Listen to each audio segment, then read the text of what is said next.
much caviar. And yet, it stirs up envy. Who does she think she is, Marilyn Monroe? Marilyn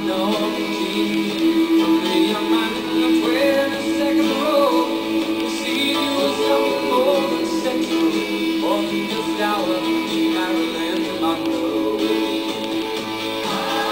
And it seems to me you live your life like a candle in the wind.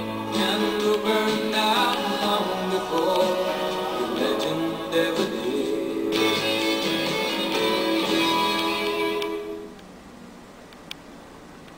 I arrived at Marilyn's house in Brentwood, which is just outside of L.A.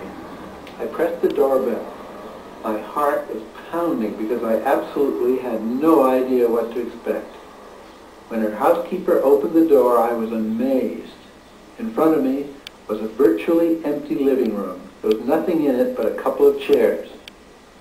I put the tape recorder on the floor and was kneeling down trying to get it to work. Suddenly, in front of me, I saw yellow slacks, and a voice said, "Is there anything I can do to help?" And so that's the way I met Marilyn Monroe, on my knees. She looked great. She'd had her hair and makeup done, but she was clearly troubled. And I saw a roller coaster of moods, intensity, a lot of anger and sadness, as we discussed how her life had been changed by fame.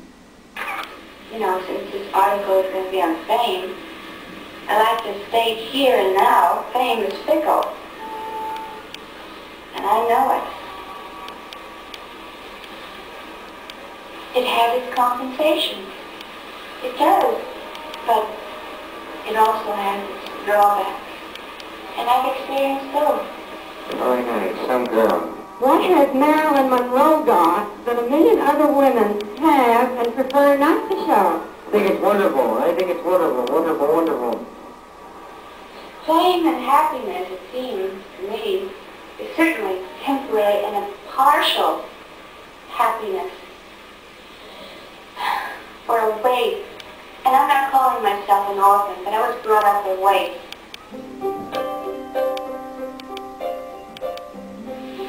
You see, I was brought up, I think, differently than the average American child. Because, no, but the average American child said, you know, like, to be happy, you know, to be happy, that's it. Gee, happiness wasn't anything I ever took for granted. I loved to play. I didn't like the world around me too much, because it was kind of grim.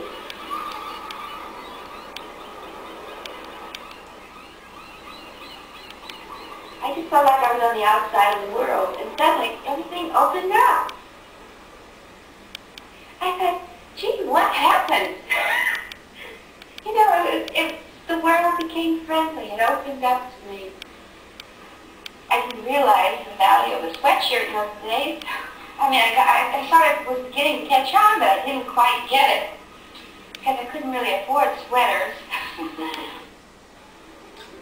Oh, we are all born sexual creatures, thank God. It's a pity so many people despise and crush this natural gift. She had that wild laugh, sort of a trademark, but in the interview, it seemed to come out at odd moments, out of place.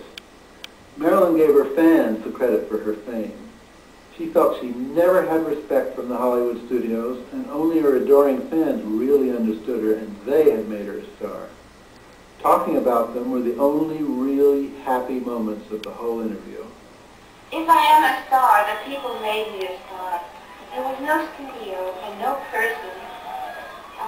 Because of it, there was a reaction that came in to the studio. I mean, primary you can't imagine. You know, you're the only star that they've got, or you're the intended star. You know, and they look at me as if I was rich.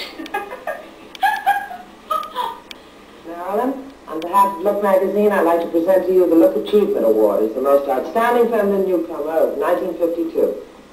Congratulations. Thank you, Lon. And my thanks to Look magazine.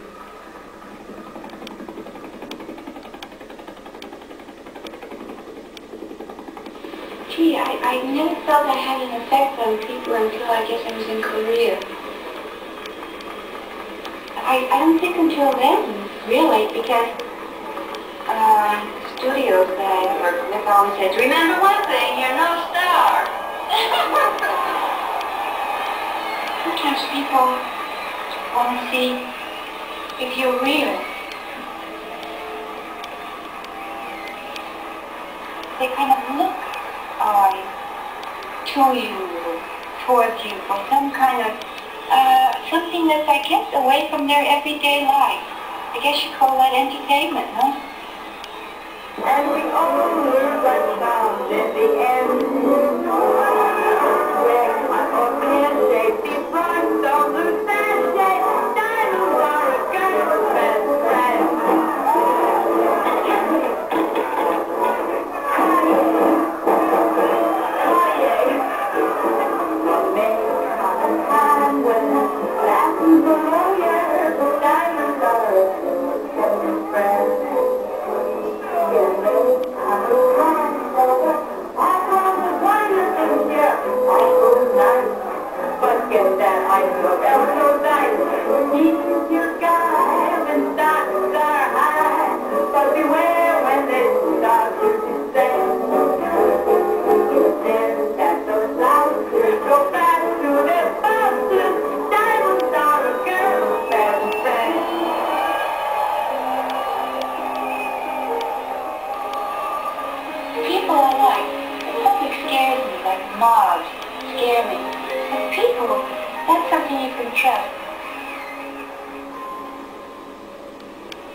Coming out of my apartment in New York, 57th Street, when I come out of the door, they say, Marilyn, hi, how do you feel this morning? To me it's an honor. At first they live it because, they say, oh, this girl, she's got blonde hair, she's not out of shape. And then they do, my God, it's Marilyn Monroe. I think that sexuality is only attractive when it's natural and spontaneous. This is where a lot of them miss the boat. You know what I mean?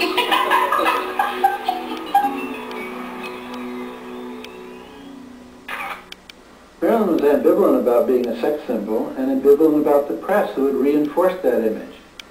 They had delivered the audience to her, but she still didn't trust them. That's why she wanted my questions in advance and clearance of the final story. Of course, she loved the attention of the press, but she hated being mobbed by reporters and photographers every time she came out in public. We're just tugging on you all the time. They are, and I don't want to sound paranoid, but they are. They all like sort of a chunk. Somehow. I mean, they kind of take like pieces out of you. And I don't think that they realize it. Where are you going? Come here. Miss Monroe, I'm going to look at the car. Apparently nobody has been seriously hurt or maimed. Or is really wonderful suffering as a result of Bailey. You're kind of grabbing pieces out of you. And gee,